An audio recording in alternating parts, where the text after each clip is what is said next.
Perché si devono spendere i soldi? Glielo devi fare. Ma che fai? Scherziamo? Il paziente vomita, si disidrata.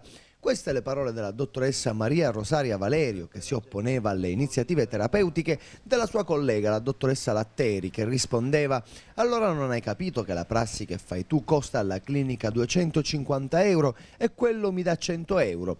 La dottoressa Valerio provò a insistere: tu devi capire quello che io faccio al paziente, ma la Latteri aveva fatto la sua scelta. No, non si può fare. Continuò a dire che non si può fare così perché dobbiamo spendere i soldi. Pazienti di seconda classe, questa discussione intercettata dai carabinieri tra la Latteri, che gestiva la clinica di via Cordova a Palermo, e la sua collega si riferiva a un paziente al quale la pseudo dottoressa aveva deciso di togliere il TAD, il disintossicante generalmente somministrato ai malati di tumore dopo la chemioterapia.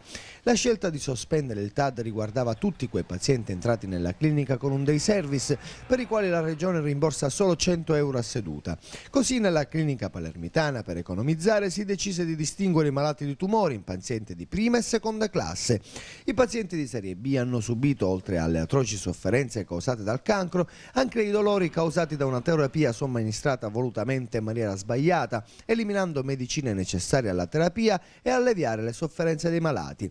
In un'altra intercettazione telefonica del settembre del 2009 si sente il signor Salvatore D., paziente ignaro al quale era stata sospesa la TAD, parlare preoccupato con la dottoressa Valerio. Sono rosso in viso, come se avessi delle vampate, anche negli occhi, me li sento stanchi. La dottoressa rassicurò: questo potrebbe essere un po' legato al cortisone, niente di particolare, è un affetto transitorio che passa. Il signor Salvatore rispose: perché questa volta per esempio la TAD non me l'hanno fatta. Non l'hanno fatta, non è stata fatta. La dottoressa, come se non avesse mai ordinato la sospensione della TAD, rispose: vabbè, dico, TAD in ogni caso non succede niente, lo può anche fare. Appena un mese prima i carabinieri intercettarono la dottoressa Federica Latteri mentre diceva al telefono a Maria Teresa Latteri: siccome per dire questa sta facendo albumina, io non gli faccio altri 10 giorni di albumina che si spendono un putiferio di soldi a Matula.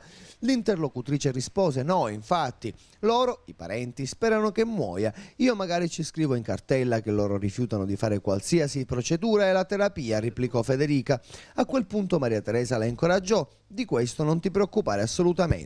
Non ti preoccupare assolutamente, in realtà c'era molto da preoccuparsi se si considera che durante le indagini in un caso la procura è stata addirittura costretta a intervenire alla clinica Latteri per evitare conseguenze drammatiche per un paziente a cui non sarebbe stata somministrata l'albumina.